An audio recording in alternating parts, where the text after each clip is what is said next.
Bien, hoy vamos a hablar de Gibraltar, Ceuta, Melilla y Olivenza. También un poquito sobre Andorra, pero bueno, el foco principal es Gibraltar por la noticia del fin de la verja británica, pero vamos a intentar también hacer algún tipo de analogía. Bien, yo voy a leer un artículo de opinión que he escrito que está en el Trapecio y voy a hacer algunos comentarios adicionales porque ya han pasado unos días y sobre la marcha también voy añadiendo cosas que se me van ocurriendo o que he estado pensando. Entonces, pues bueno, tiene este vídeo más contenido que el propio artículo de opinión que siempre lo podréis consultar en el trapecio.eu. Un reto intelectual es mantener una línea de coherencia en los discursos sobre Gibraltar, Ceuta, Melilla y Olivenza. Es cierto que la correlación de fuerzas, y añado también la situación de las circunstancias sociales y de todo tipo, entre gobiernos permite una argumentación ad hoc. Pero aquí vamos a intentar establecer criterios conjuntos, ¿vale? Porque es muy fácil tener un discurso para un lado y después rápidamente te pueden sacar los colores y dicen, oye, mira qué incoherencia total. Es verdad que a veces hay que preservar los intereses y se caen incoherencias, pero bueno, que al menos la incoherencia no sea flagrante, vamos a decirlo así, ¿no? Esto puede ocurrir a cualquier tipo de política exterior, ¿no? Porque a veces heredas unas circunstancias y tienes que ir encajando en un lado y en otro, es natural. Pero es bueno hacer por lo menos ese ensayo, ese ejercicio intelectual para no caer en ese sesgo, ¿no? Un sesgo de autoconfirmación, ¿no? O un sesgo no centrista. De entrada diremos que se tratan todas ellas conquistas anteriores a las propias constituciones que establecían la soberanía nacional. Así como agregaremos que la opinión actual de la población local de todos estos enclaves es favorable a quien domina esas ciudades, ¿vale? Entonces, pues bueno, esa primera parte es importante porque, bueno, ese robo, entre comillas, que puedes decirlo que es un robo al patrimonio del monarca de la época o a la nación histórica, algunos hablan, o al imperio, no es a la soberanía ciudadana que todavía no existía, aunque es verdad que la soberanía ciudadana al fin y al cabo hereda todo lo anterior y de alguna manera también se hace copartícipe de lo heredado y asume la responsabilidad de todo lo que se hizo anteriormente. Pero bueno, es un dato relevante, ¿no? Porque si nosotros tuviésemos tenido una constitución y se hubiese desgajado una parte, pues bueno, sí que el sentido de robo a la soberanía nacional sería más explícito, ¿no?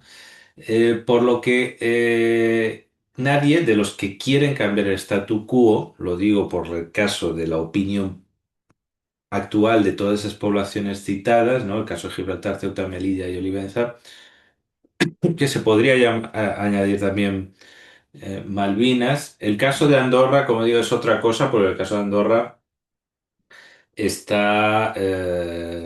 un acuerdo que no hay disputa, bueno, los debates como de organización interna de ese enclave, pero Francia y España han reconocido a Andorra, entonces no hay ningún problema. Pero bueno, como curiosidad histórica se puede sacar. Yo en un directo también saqué el caso de Couto Misto, pero Couto Misto no llegó a constituirse en la, vamos a decir, en la segunda modernidad, en un elemento sujeto de, o de disputa o de aclamación de soberanía. Bueno, es un enclave que venía de tiempos medievales y que quedó absorbido fundamentalmente por España y un poco por Portugal. Bien,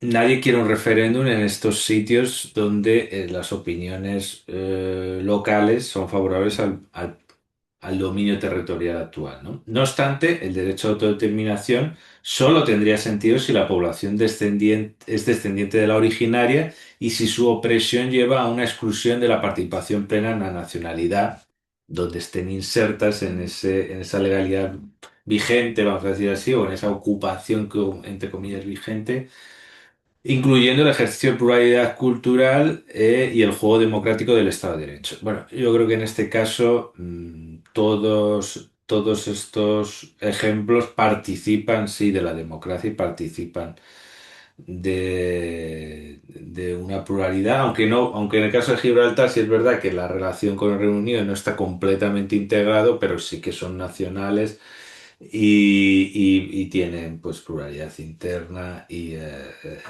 participación en el juego democrático. Entonces, en ese sentido, yo creo que el derecho a ser escuchado sí lo tienen, pero no tienen derecho a autodeterminación, ¿no?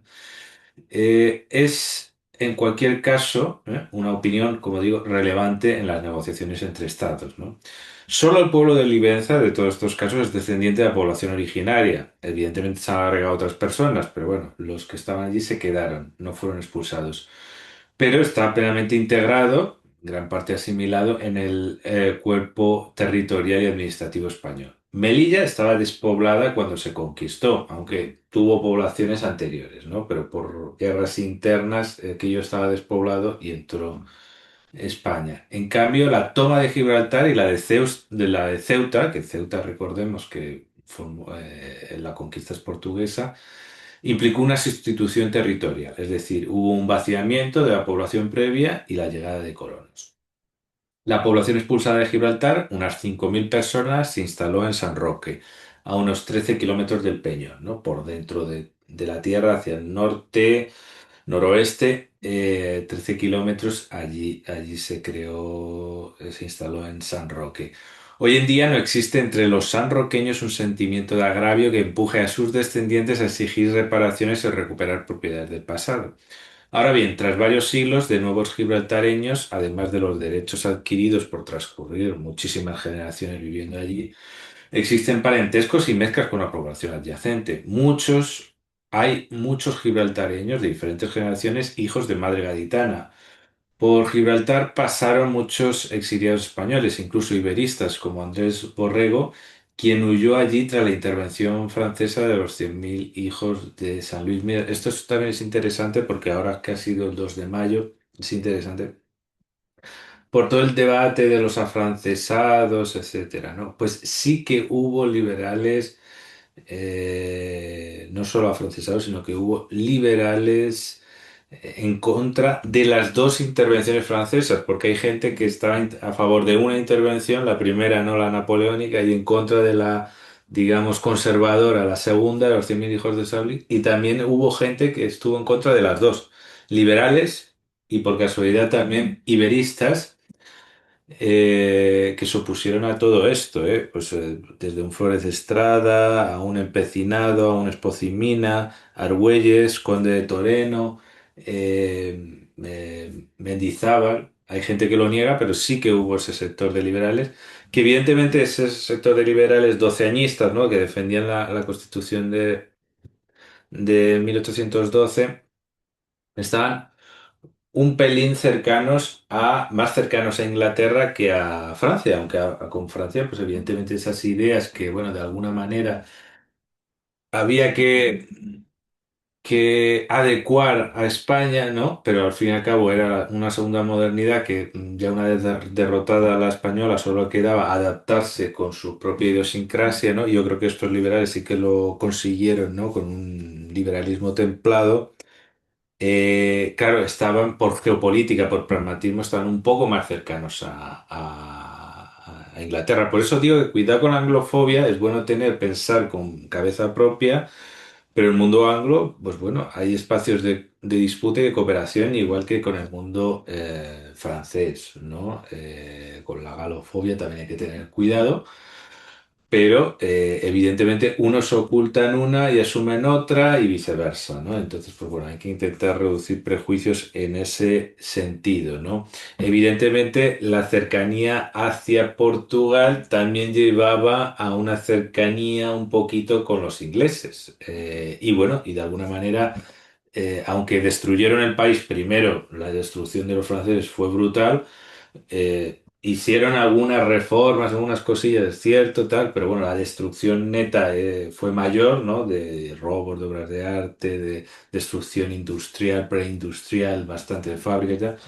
Y la inglesa también lo hubo, ¿no? Por el caso de los botines de guerra, que al final esto, bueno, en todos lados cuecen habas y los españoles también han hecho estas cosas.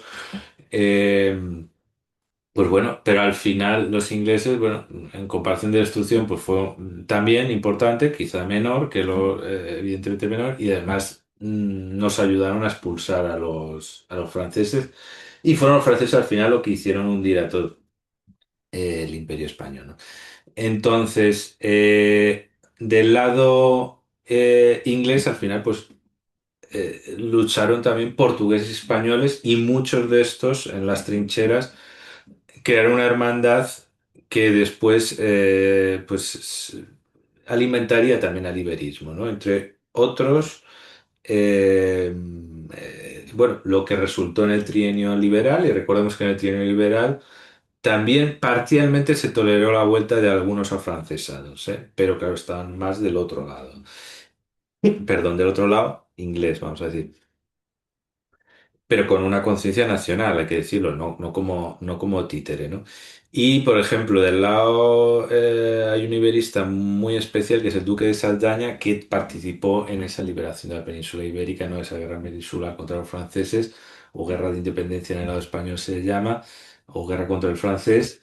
Y este Duque de Saldaña, que después, posteriormente, estuvo implicado en el primer y el segundo intento de unificación ibérica, pues la verdad que va mucho en esa línea, ¿no? que digo, de liberalismo con cabeza propia, sabiéndose apoyar en el mundo anglo, ¿no? Bien, y entonces, por ejemplo, desde la primera jornada de iberistas estaba un periodista llamado Andrés Borrego y huyó de esa intervención de los 100.000 hijos de San Luis por Gibraltar. Entonces, de Gibraltar a Londres, ¿no? Muchos se exiliaron allí y en Londres muchos también se conocieron. También en París, de los exilios, ¿no? Que los exilios español y portugués sirvieron también para establecer lazos de hermandad porque se veía la península desde fuera y los prejuicios nacionales no eran tan grandes, ¿no? Entonces, también en la Guerra Civil Española, por ejemplo, la abuela materna Fabián Picardo, el ministro principal de Gibraltar, era una andaluza republicana de izquierdas que se refugió en el Peñón durante la Guerra Civil. En ese sentido, Picardo ha desarrollado un poder blando progresista, solidarizándose con Pedro Sánchez y sumándose a ese foro progresista de Barcelona. Si hiciéramos una prueba de ADN a un gibraltareño típico, el resultado arrojaría una mezcla entre genovés, 35%, maltés, español, portugués, británico y judeo sefardí. Estos últimos eran descendientes de los expulsados en 1492 que al llegar a Gibraltar desde Marruecos trajeron la Akitia, que es una versión del judío español que influyó profundamente en el llanito. Por tanto, su composición cultural no es un cuerpo extraño a la ibericidad y a la mediterraneidad, que conste que con esto no tengo intención de denigrar ningún tipo de inmigración. Gibraltar fue conquistada conjuntamente por el bando austracista y la fuerza naval inglesa en el marco de una guerra civil patrimonial de sucesión de la corona entre borbones y austracistas. Perdón, austracistas son los que defendían la casa de Habsburgo. Los que conquistaron, que eran los que estaban en el poder entonces y que quedaron sin aparente descendencia, ¿no? O, des- o alguien que asumiese por una vía muy directa, ¿no? ese legado. Los que conquistaron la plaza del lado austracista protestaron por las intenciones oportunistas de los ingleses. Hubo, por tanto, un desvío de disfinalidad en la toma.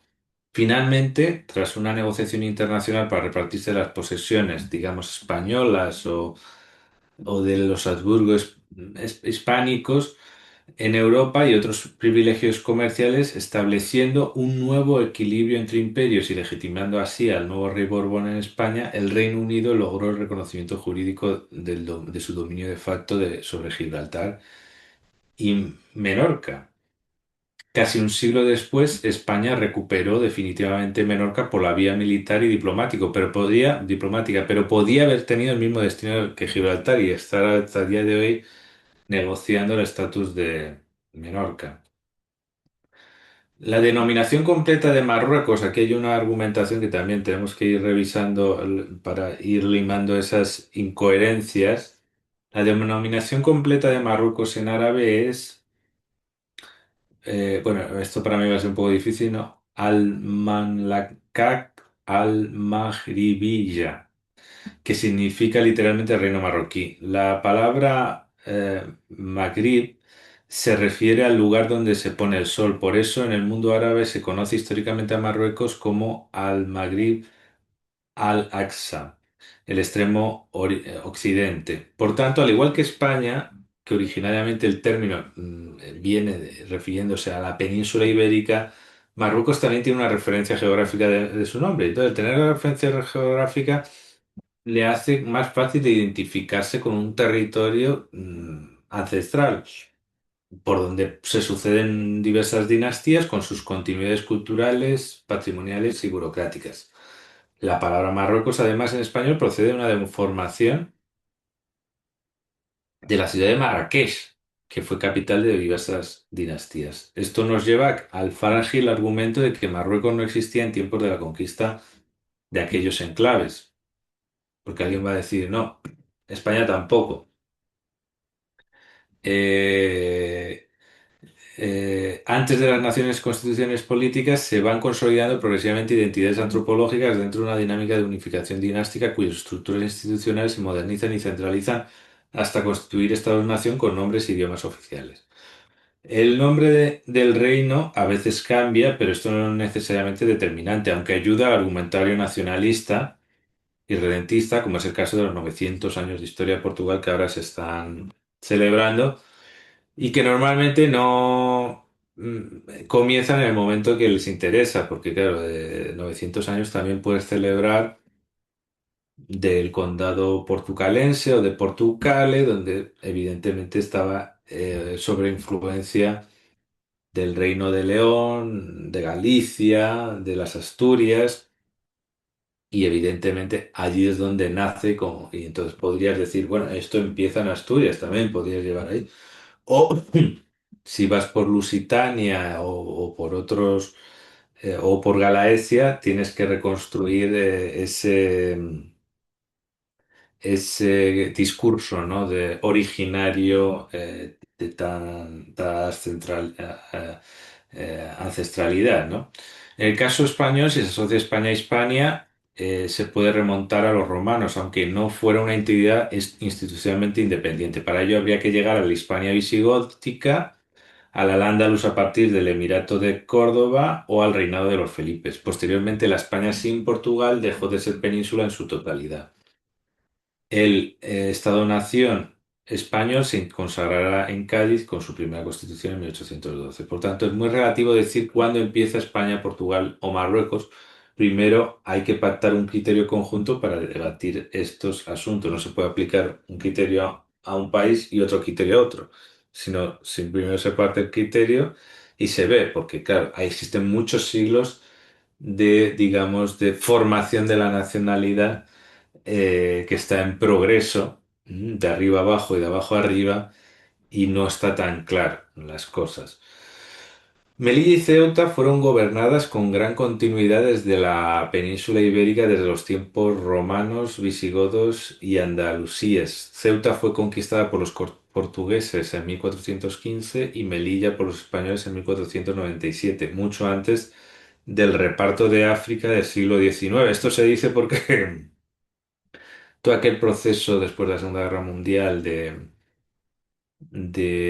descolonización venía por las dinámicas de colonización agresiva, vamos a decirlo así, que hubo, ¿no? En el contexto del capitalismo industrial, de explotación económica, ¿no? Y en cambio, en este caso, respondían a dinámicas, pues bueno, podrías relacionadas con el tiempo del mercantilismo anterior a la depredación del capitalismo industrial, pero bueno, todo habría que analizarlo en su lado, de su punto de lado y hacer balances positivos y negativos, pero en este caso, como se juntó también con la ascensión del racismo, y yo no excluyo situaciones discriminatorias en el lado de la primera modernidad, pero las hubo y hubo del nocentrismo, pero el nacionalismo y el racismo como ideologías estructurales nacen posteriormente, aunque el nocentrismo sí que existía anteriormente. Y en este caso, por ejemplo, Ceuta y Melilla respondían a la dinámica de las factorías y ciudades fortaleza para el control de las rutas marítimas comerciales. Muy posteriormente, constitucionalmente, serían integradas plenamente en territorio nacional con todos sus derechos. En cuanto a Ceuta, pasó a manos españolas tras la unión dinástica ibérica por una decisión de las autoridades de aristocracia local para continuar bajo la monarquía hispánica y nunca fue reclamada por Portugal, ¿vale? Sobre Ceuta y Melilla, recientemente, evidentemente es un tema que está ahí porque Marruecos lo reclama, aunque ahora es verdad que ha pasado a un segundo plano porque España ha cedido en el reconocimiento de Sáhara Occidental, aunque esto no está del todo claro porque ni siquiera han vuelto las aduanas, etcétera. Después hablaremos del tema de las aduanas, porque claro, para algunos países las aduanas siempre van a ser irregulares y eso pues hay que entenderlo, también de los españoles. Si no quieren tener relación comercial, pues es lo que hay. Pero también hay una noticia interesante que uno de los congresistas en Estados Unidos, cubanoamericano,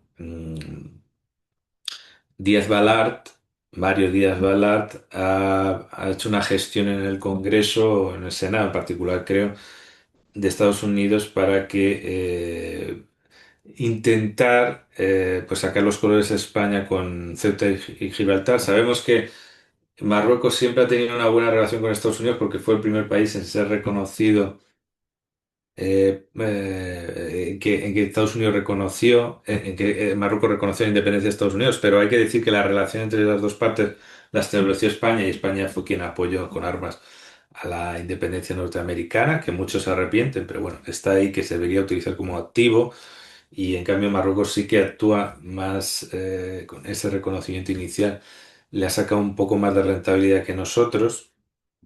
Quizá no tanta, ¿no? Porque a lo mejor no reconocemos los hitos nosotros de la relación con Estados Unidos y está siempre revoloteando el 98 por ahí. Pero hay que decir que este señor, que es sobrino político de Fidel Castro, que está un poco atormentado mentalmente con eso de que su tía tuviera un hijo con Fidel Castro, pues bueno, sabemos que la comunidad cubanoamericana y hay que entenderles, tienen su propia agenda y ahora mismo están entusiasmados, ¿no? Con la posibilidad de que caiga el régimen cubano, tiene su propia agenda y nadie les va a parar con eso. Entonces va a ser línea anticomunista, línea anticastrista y da igual otra cosa. Entonces su lado de hispanidad, que hay muchos que sí la cultivan, hay que decirlo, y no todos se meten en esto, ¿no? Entonces, ¿qué pasa? Que como ven a Pedro Sánchez, que no apoya a Estados Unidos por el tema de Irán, y incluso, pues bueno, con el tema de Cuba está un poco de perfil, pues quieren, pues eso, quieren pues presionar a la diplomacia española, traicionando a su propia hispanidad. Entonces, no lo van a hacer todos los cubanoamericanos, que me consta que hay algunos que sí, que tienen España en el corazón, pero este lo ha hecho, ¿no? Y los de Vox que tienen buenas relaciones con estos deberían pegarle un toquecito, ¿no?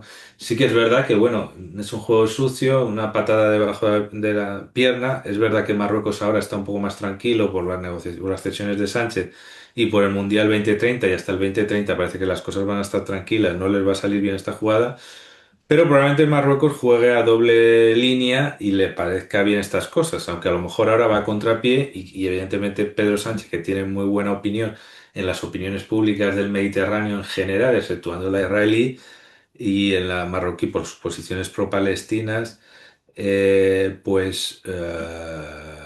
no le venga bien a Marruecos ahora mismo posicionarse así más con este mm, congresista que con España, ¿no?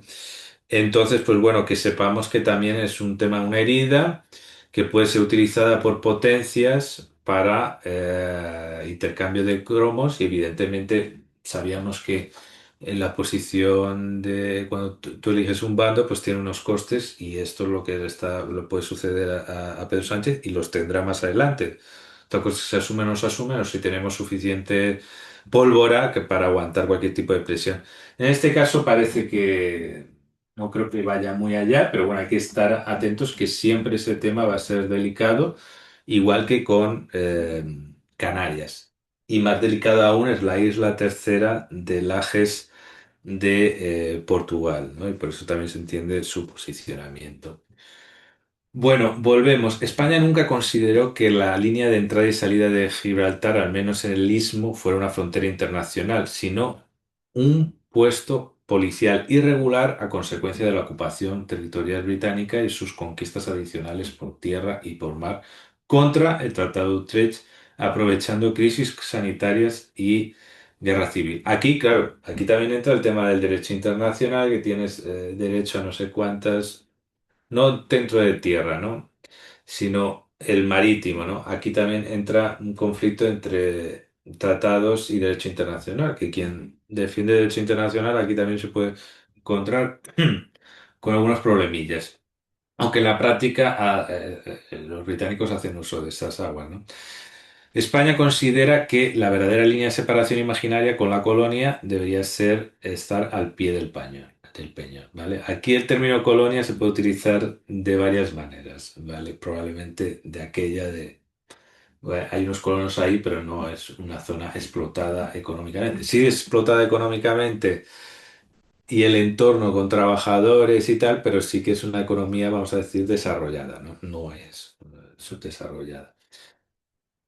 Hubo dos verjas metálicas. Esto es importante porque se piensa la gente que la verja viene de Franco. Bueno, hubo dos verjas metálicas. La primera fue la inglesa, ¿vale? En 1908 y en respuesta se puso una española a 800 metros.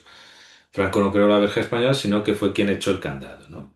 Se utiliza el término de verja para evitar el término de frontera. O sea que hay un tema también de lenguaje y no solo verja por lo que era, ¿no?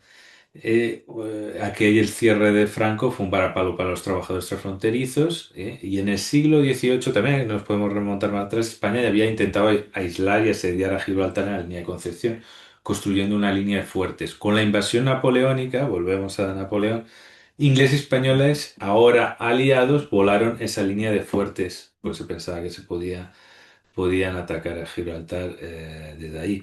En la actualidad, hace unos años se retiraron aquellas famosas verjas metálicas española e inglesa, quedando solo unos controles aduaneros. La verja española al final acabó en manos de los ingleses, creo que se iba a tirar y alguien se la regaló a Picardo. Tras el reciente acuerdo alcanzado, que después hacían la vergüenza, la verja de la vergüenza. Bueno, todo esto, la separación entre una población y otra, nace de la conquista británica. O sea que no hablemos de vergüenzas, porque la vergüenza de la separación viene de aquella conquista. Tras el reciente acuerdo alcanzado entre España, Reino Unido y la Unión Europea, Gibraltar pasa de ser una frontera dura post-Brexit a convertirse en la práctica en un territorio integrado en el espacio Schengen y en la Unión Aduanera, manteniendo su estatus de territorio británico de ultramar. No es que se recupere la situación anterior al Brexit, ¿no? Sino que se da un salto en la eliminación física y burocrática de los controles de la verja. Claro, esto es una calidad de vida brutal, ¿no? Porque en el pre-Brexit había controles rutinarios y tras él se exigía pasaporte y había colas frecuentes. Entonces, imagínense en el día a día estar aguantando ahí entradas y salidas, trabajadores que entran allí, gente de Gibraltar que tiene propiedades evidentemente en el entorno, evidentemente hay mucha hipocresía, pero creo que el acuerdo a lo mejor esas hipocresías pueden ir descendiendo y los prejuicios pueden ir bajando un poco, aunque el nacionalismo siempre puede estar ahí para atizar viejos rencores, pero algún tipo de equilibrio natural se alcanzará, como diré más adelante. Ahora, a partir del 15 de julio, el control de pasaporte se traslada al puerto y el aeropuerto del Peñón, integrándose Gibraltar de facto en Schengen, ¿no? Los ciudadanos españoles de la UE podrán entrar libremente solo con el DNI y España, con el apoyo inicial de Frontex, supervisará la entrada de viajeros de fuera de Schengen, como los vuelos del Reino Unido. Es decir, los británicos tendrán que enseñarle el pasaporte a Policía Nacional Española dentro de Gibraltar. para garantizar la seguridad en el área europea. También se incluye una armonización fiscal y un fondo de desarrollo para el campo de Gibraltar. Lo militar seguirá bajo control británico, pero sus militares deben registrarse para evitar mezclarse con lo civil. Esto es interesante porque evidentemente Gibraltar también funciona como una base militar, ¿vale? Yo inicialmente pensaba que había una parte, un perímetro concreto de base militar separada. No, no. Las instalaciones militares están a lo largo de todo el peñón.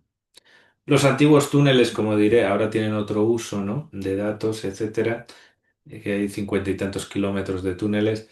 Pero claro, tanto el puerto como el aeropuerto es de uso militar y civil. Entonces, por eso va a existir ese registro. Ese registro es la única cesión que se ha podido hacer gracias a que eso está mezclado, unos y otros. Entonces, para que evitar que no se intervenga en el lado militar, que sigue siendo de plena soberanía y exclusividad británica, ¿vale? Esto es lo único que, por así decirlo, donde hay más cesión por el lado español, pero también tuvo que negociar que hubiera más control del otro para ir cediendo esto, se explica, ¿no? Pero, claro, como está esparcido, al final sí que desde fuera, desde ese registro, y después imagino que habrá también algunos espías por allí nuestros, habrá un cierto control, aparte del control satelital, evidentemente. Y bueno, y fundamentalmente yo creo que los británicos lo que se dedican a espiar a los rusos que pasan por el estrecho de Gibraltar por un lado y para otro, ¿vale? Aunque no hay que ser ingenuos del todo, ¿vale? Son aliados OTAN y tal, tienen sus intereses, también protegen en última instancia el lugar, ¿no? Eh, y hay que decir que si quitan el control policial de la entrada también es porque hay un nivel de confianza alto entre las dos partes, ¿eh? O sea que no es cualquier cosa. Porque veríamos que en Ceuta y en Melilla, además de por la presión migratoria, no hay confianza entre las partes. Entonces, como está esparcido esas instalaciones, quizá es más complicado delimitar exactamente lo que no está bajo control, pero al fin y al cabo, como va a haber una movilidad de un lado y otro, al final esa Policía Nacional va a tener un control del número de militares que entran y salen del lugar. Es verdad que las armas, pues no, pero bueno, se lo podrán imaginar, ¿no? Entonces, indirectamente, eso que no sea una base específica, quizá nos venga bien, ¿no? Para llevar un cierto control indirecto. Y, eh, y bueno, y quién sabe más adelante, ¿no? Lo comentaré si se avanza en negociaciones también para que esas instalaciones militares no sean de exclusiva británicas, ¿no? Portugal optó por dar nacionalidad y derecho de voto a los oliventinos, esto lo saben pocos en España, lo cual tiene sentido al ser descendiente de aquella población. Olivenza era un territorio al otro lado del río de Guadiana, por lo que la conquista española dejaba la frontera en el río siguiendo una práctica histórica común. Por otro lado, poco aparte, Sumar ha propuesto dar nacionalidad a los nacidos en Sáhara Occidental antes de 1976, lo cual apoyo, pero no abriré ese melón ahora. Olivenza y Gibraltar solo se parecen en ser mecanismos para insuflar hispanofobia en el lado inglés y portugués o anglofobia en el lado español. En lo demás no se parecen en nada. Gibraltar está en el Comité de Descolonización de la ONU y va asociada a una base militar en un lugar de alto valor estratégico. Además, Olivenza es una conquista de frontera y no un enclave alejado como Gibraltar, más alejado que Ceuta y Melilla. Creo que los Borbones han tenido mala conciencia por aquella estúpida invasión de la Guerra de las Naranjas insuflada por Napoleón y por eso se muestran un afecto permanente hacia Portugal, más aún desde el exilio del abuelo del actual rey. Hoy es una disputa heredada de bajo perfil. En este caso ya existe una solución temporal. El Ayuntamiento de Olivenza participa en la vida social y cultural portuguesa, intenta construir una cultura binacional y recuperar complementariamente el idioma portugués junto al español.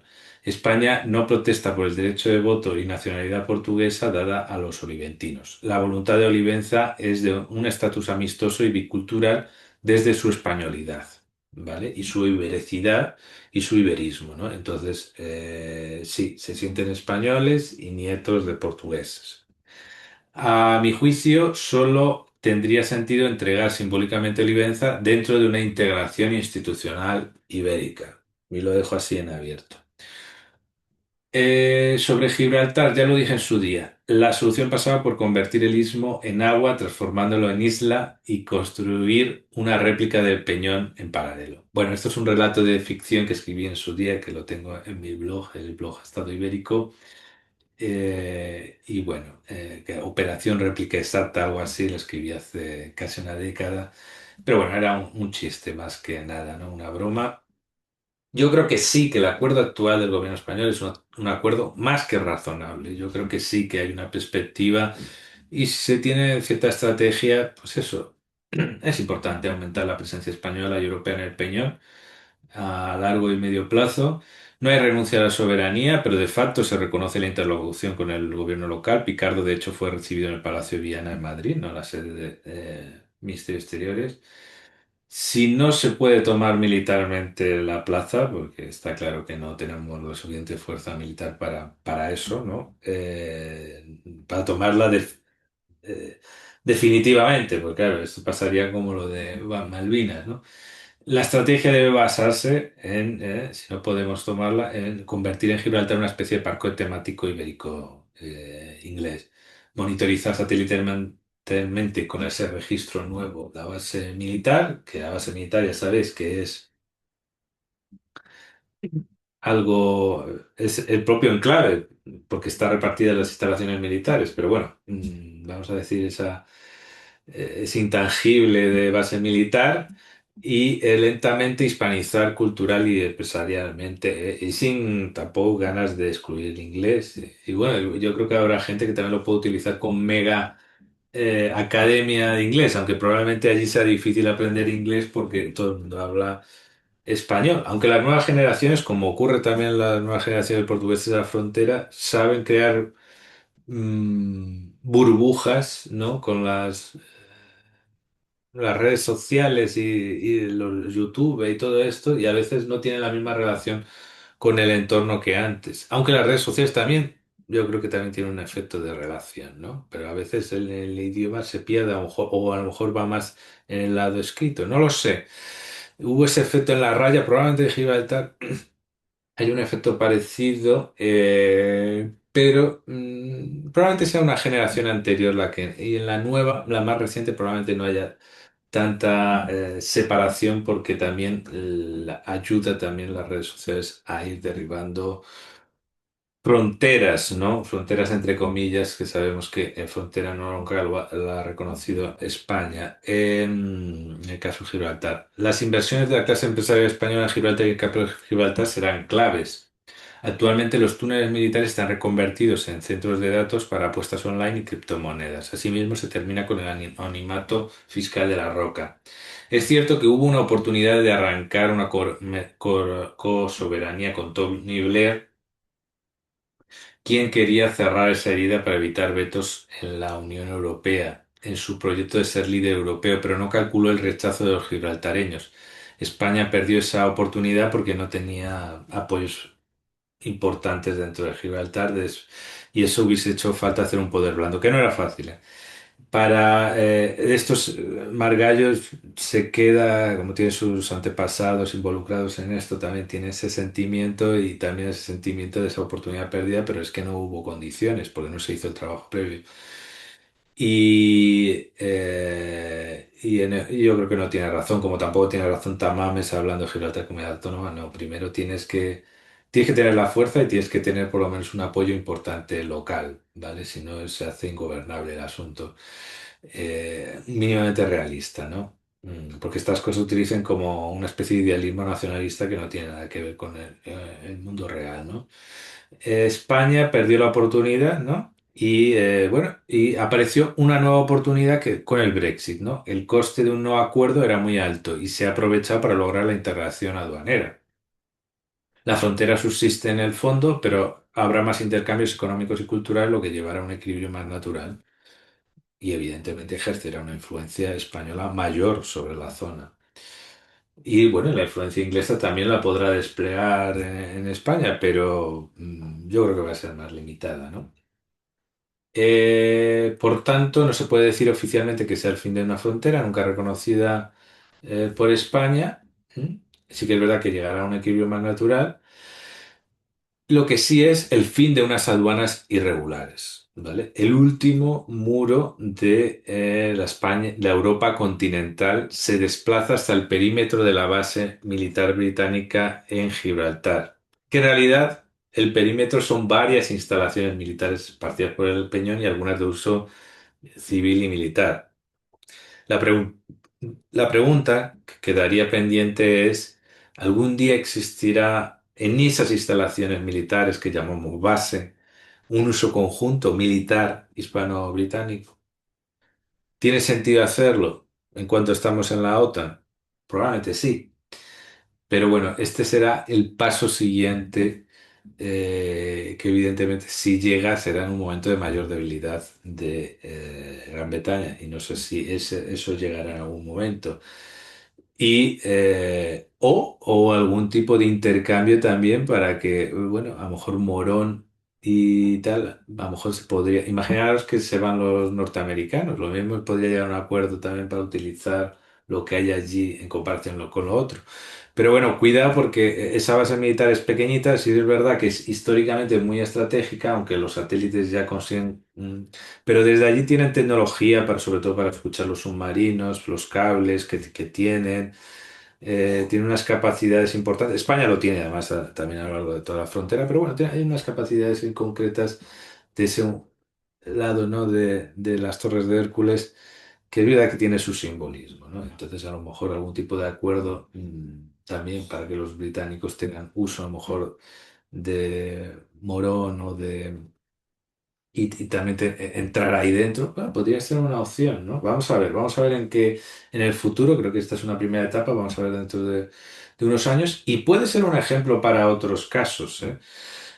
Probablemente este acuerdo se pueda pensar, se puede ver de ejemplo también para Ceuta, Melilla, incluso Malvinas, ¿eh?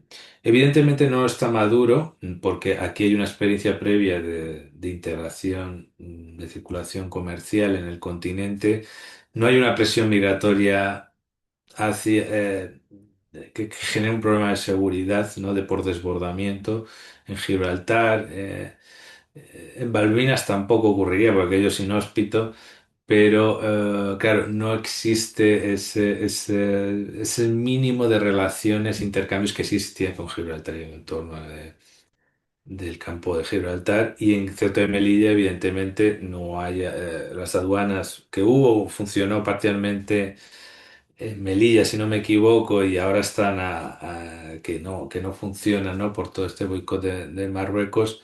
Evidentemente, Marruecos lo ve como unas aduanas ilegales, irregulares, como hemos visto nosotros aquí, ¿no? A Gibraltar, pero es verdad que allí existe una presión migratoria, no existe una experiencia previa de integración comercial, pero podríamos pensar que muy en el futuro que hubiera una integración comercial con Marruecos sin ceder la soberanía. Algo así intermedio que por lo menos nos ayuda a empujar la soberanía sobre allí durante algunos siglos más. Lo veremos, hay que estar muy atentos a todo esto. Vale, voy a pasar a Andorra. ¿Vale? Andorra es diferente, que ya digo, no es un conflicto entre estados. No hay ningún problema entre España y Francia sobre esto. Y lo que sí es verdad es que recientemente Macron, como copríncipe, recordemos que los jefes de Estado son el obispo de la Seu d'Urgell y el presidente de la República Francesa, ¿no? Ha visitado el Principado y justo está presionando al Principado para ver si se cierra un acuerdo de asociación con la Unión Europea, que desde Andorra, de alguna manera, quieren, negocian de una manera fuerte, pero saben que tienen que llegar a un acuerdo, ¿no? Esto también es curioso, ¿no? Porque en Andorra sí circula el euro y tal, pero no tiene un acuerdo de integración comercial. Sí que es verdad que no, el nivel de control de aduanas no es lo mismo que anteriormente, pero existe ese problema, ¿no? Está reformándose también para dejar de ser paraíso fiscal, etcétera, ¿no? Y bueno, sí que ha advertido Macron de que este es una oportunidad que no pueden perder porque a lo mejor pierden este tren y es importante, ¿no? Entonces, existe la posibilidad de que exista este acuerdo, ¿vale? Con la Unión Europea antes del verano, ¿no? Y bueno, y permitiría a Andorra acceder al mercado único europeo, facilitar la expansión de sus empresas, mejorar el acceso a las universidades europeas y reforzar su proyección cultural, todo ello manteniendo su singularidad con periodos transitorios y mecanismos de ajuste, ¿no? Entonces, pues bueno, evidentemente hay temas pendientes, sobre todo del tema del aborto, de la política de vivienda, temas que dejan más que desear. Por ejemplo, en el periódico de La Valira, que también es del grupo Reixac, igual que el Trapecio, también allí hay un discurso donde se establecen un poco esas islas, esos aislamientos que hay en Andorra que habría que superarse y modernizarse para tener ahí un aliado estratégico que, bueno, es una curiosidad histórica y que tienen su orgullo y hay que respetarlo y está muy bien que exista. Y, pero sería importante también eliminar toda, vamos a decir, toda frontera de duda en el espacio peninsular. Bueno, hasta aquí estas reflexiones sobre todos estos espacios. Es verdad que el de Malvinas queda un poco aparte, yo tampoco quería entrar. Si bien es cierto, Trump ha hecho un amago, igual que hicieron este congresista con Ceuta y Melilla, ha hecho un amago también para presionar a los británicos con las Malvinas, que en teoría irían en contra de la doctrina Monroe, pero siempre se quedaron en una neutralidad. Y Milley apuesta mucho en el apoyo norteamericano para recuperar Malvinas. Está complicado, ¿no? Yo creo que deberían explorar un periodo transitorio intermedio hasta que se resuelva más adelante y veremos a ver en qué acaba. Pero este acuerdo con Gibraltar puede inspirar en el futuro a todos estos enclaves. Muchas gracias y nos vemos la próxima vez.